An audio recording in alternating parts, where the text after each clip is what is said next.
আজকে ফ্রিজটা খুলে দেখলাম একটুখানি চিকেন রয়েছে, তার মধ্যে বেশিরভাগই হচ্ছে সলিড পিসই রয়েছে, দু একটাতে হাড় রয়েছে, কিন্তু পরিমাণটা খুব কম। তো শুধু চিকেন দিয়ে যদি কিছু বানাই তাতে সবার রাত্রে রুটি খাওয়ার জন্য যে তরকারিটা প্রয়োজন সেটা হবে না। তো এটা দিয়ে কিছু একটা বানাতে হবে যাতে সবার রুটি খাওয়াটা হয়ে যায়। তো আমি চিকেনগুলোকে একদম ছোটো ছোটো টুকরো করে কেটে নিলাম, যতটা টুকরো করা বাড়িতে সম্ভব, আমার পক্ষে সম্ভব ততটুকুই টুকরো করে নিলাম। আর চিকেন যে রাখছি পাত্রটাতে, সেটার মধ্যে দেখলাম একটা চিংড়ি মাছ কোথা থেকে উকি দিচ্ছে। তো ঠিক আছে, সেটাকেও আমি কাজে লাগিয়ে দেবো।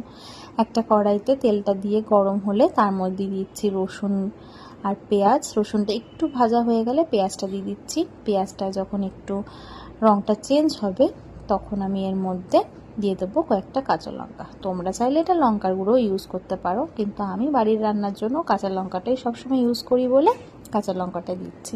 দিয়ে দিলাম টমেটো এবং একটু লবণ। টমেটোটা একটু সেদ্ধ টাইপের হলে এর মধ্যে দিচ্ছি আদার বাটা, জিরের গুঁড়ো দেব, ধনের গুঁড়ো দিয়ে ভালো করে এটাকে একটু মিশিয়ে নেব।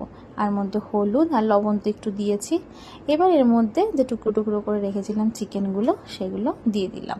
আমি কিন্তু এটা চিকেন রান্না করছি না, আমি এখানে আগে থেকে একটু সেদ্ধ করে রেখেছি কাবলি ছোলা। কাবলি ছোলা একটু ভিজিয়ে রেখেছিলাম, আর আমি কাবলি ছোলা 50% মতো সেদ্ধ করে রেখেছি, বাকি 50% কড়াইতে যখন করব তখনই আমি সেদ্ধ করব।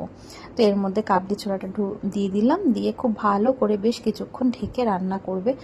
আর রান্না করলে বেশ মশলাটা যখন মাখো মাখো এটার সাথে মিশে যাবে তখনই কিন্তু এটা নামিয়ে নিলে একদম রেডি হয়ে যাবে। আমি এখন মোটামুটি 15-20 মিনিট হাই ফ্লেমে এটাকে ঢেকে দেবো, ঢেকে নামিয়ে নিলে রান্না রেডি।